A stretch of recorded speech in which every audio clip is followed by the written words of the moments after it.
Bhagavad Gita chapter 1 பதம் 14 ததஹ ஸ்வேதைர்ஹயைர்யுக்தே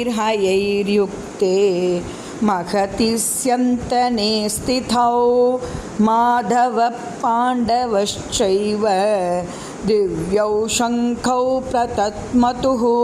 ததஹ அதன் பிறகு ஸ்வேதை வெண்மையான, ஹயை குதிரைகள், யுக்தே பூட்டிய, மகதி மிகச்சிறந்த, ஸ்யந்தனே ரதத்தில், ஸ்திதௌ நிலை பெற்ற, மாதவ கிருஷ்ணர் அதிர்ஷ்ட தேவதையின் கணவர், பாண்டவ அர்ஜுனன் பாண்டுவின் மகன், ச மேலும், ஏவ நிச்சயமாய், திவ்யௌ தெய்வீக, சங்கௌ சங்குகளை, பிரதத்மதுஹு முழங்கினர்.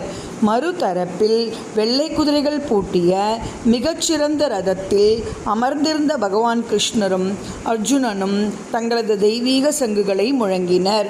பொருளுரை: பீஷ்ம தேவரால் ஒலிக்கப்பட்ட சங்குடன் ஒப்பிடுகையில் ஸ்ரீ கிருஷ்ண அர்ஜுனர்களின் கைகளிருந்த சங்குகள் திவ்யமானவை என வர்ணிக்கப்படுகின்றன.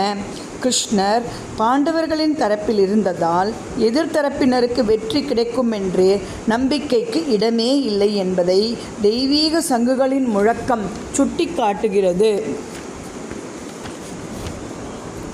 ஐயஸ்து பாண்டு புத்ராணாம் ஏஷாம் பக்ஷே ஜனார்த்தனஹ. பாண்டவர்களைப் போன்று பகவான் கிருஷ்ணரோடு எப்போதும் நல்லுறவு கொள்பவர்களுக்கே வெற்றி. பகவான் எங்கிருந்தாலும் அங்கே அதிர்ஷ்ட தேவதையும் லக்ஷ்மியும் உள்ளார். ஏனெனில் லக்ஷ்மி தன் நாயகனை விட்டு என்றும் பிரிந்து வாழ்வதில்லை. எனவே பகவான் கிருஷ்ணரின் திவ்ய சங்கொலியின் முழக்கம் வெற்றியும் செல்வமும் அர்ஜுனனுக்காக காத்து கொண்டுள்ளன என்பதை சுட்டிக்காட்டுகிறது. மேலும் இவ்விரு நண்பர்களும் அமர்ந்திருந்த ரதம் அக்னி தேவரால் பரிசளிக்கப்பட்டதாகும். உலகில் எங்கு சென்றாலும் எல்லா திக்குகளையும் வெல்லக்கூடியதான ஆற்றலை அந்த ரதம் பெற்றிருந்தது. சர்வம் கிருஷ்ணார்ப்பணம்.